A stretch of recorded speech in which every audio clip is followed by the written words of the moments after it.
बड़ी खबर इस वक्त मिल रही है, ईरान वॉर में किम जोंग की एंट्री हुई है। लेकिन उससे पहले एक और बड़ी खबर इस वक्त मिल रही है। जानकारी इस वक्त यह मिल रही है कि किम जोंग का एक बयान आया है। किम जोंग ने बयान देते हुए कहा है कि तेहरान इस लड़ाई में अकेला नहीं है। और ये बड़ी अपडेट है किम जोंग के व्यवहार को लेकर के, उनकी जो शासन कुशलता है उसको लेकर के कई उदाहरण विश्व के सामने कई बार आ चुके हैं। एक सन की तानाशाह के तौर पर भी उनको संज्ञा कई बार दे दी जाती है और उनकी तरफ से कहा जाना, कर्नल चौबे, अब ये एक नया ट्विस्ट के तौर पर आप देख रहे हैं किम जोंग का बयान कि भाई तेहरान अकेला नहीं है, हम खड़े हैं अभी साथ। देखिए अनंत जी, बड़ा इंटरेस्टिंग चीज है। अभी एक दो दिन पहले सोशल मीडिया पे एक मीम वायरल हुआ था जिसमें किम जोंग उनको दिखाया गया था सर पे हाथ रख के बैठे हुए थे और नीचे लिखा था इतना कुछ दुनिया में हो रहा है, हाँ। लेकिन मुझसे कोई बात नहीं कर रहा, मेरे बारे में कोई नहीं बोल रहा है जी। तो आप देखिए सामने आता दिखाई दे रहा है, वो तो खैर मजाक की बात नहीं, वो खुद बोल दिया है, हाँ। इसमें आप देखिए कि एक नेक्सस है चाइना, ईरान, पाकिस्तान और नॉर्थ कोरिया का जी। जो मिसाइल प्रोलिफरेशन और जो न्यूक्लियर प्रोलिफरेशन हुआ था, चाइना, ईरान, पाकिस्तान और नॉर्थ कोरिया का जी। एक बार ऐसा हुआ था कि कुछ बॉडीज जो थी वो ट्रांसफर हो रही थी, हाँ। और वो पकड़ ली गई थी क्योंकि वो लेड में लिपटी हुई थी, लेड केसिंग के अंदर लिपटी हुई थी।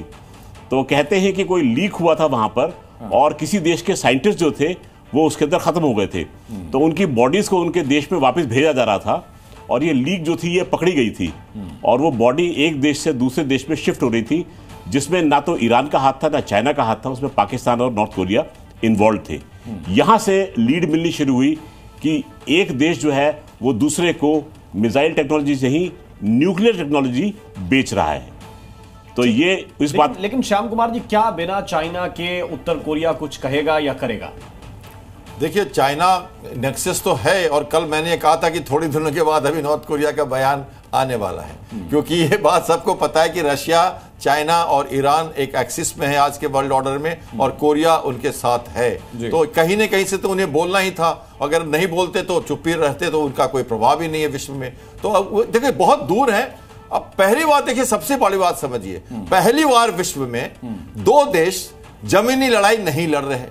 पहली बार कोई ग्राउंड फोर्सेस बेलिजरेंट कंट्री का एक दूसरे के प्रॉक्सिमिटी में नहीं है और तब कहा जा रहा है कि तुम सरेंडर कर दो।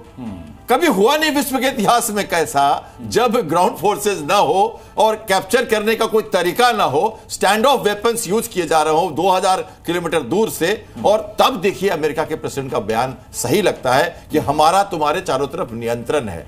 तो ये भी तो सही वारफेयर हुआ ना, क्योंकि अब कौन जाके वहां पे कैप्चर करेगा? सरेंडर हुआ तो पावर लेगा कौन? फिजिकल फोर्सेस क्या मोसाद जहां तहां खड़ी हुई है चुपचाप पकड़ने के लिए? उनको किधर से लाएंगे? कुछ स्पेशल फोर्सेस ड्रॉप कर देंगे वो? क्या ये जो 1800 मिसाइल अभी बची है वो चुपचाप बैठी रहेगी उस समय? तो कैसे होगा ये? लेकिन ऐसा कहा जा रहा है कि आप सरेंडर कर दो बिना शर्त, कुछ बड़ा होने वाला है, हम चारों तरफ से कंट्रोल में है तुम्हारे, हम मानवता हत्या नहीं चाहते हैं, तेहरान खाली कर दो, लीक हो रही है और हम तुम्हें छोड़ेंगे नहीं, तुम्हारे पास न्यूक्लियर प्रोग्राम नहीं होना चाहिए। अब देखिए इन बातों को लेके चलिए, आप सुबह से शाम तक ये बातें कही जा रही हैं और मैं लौटूंगा सर, एक और पॉइंट है जिस पर मैं आपकी स्पेशलिटी के आधार पर मैं आपसे जानना चाहूंगा।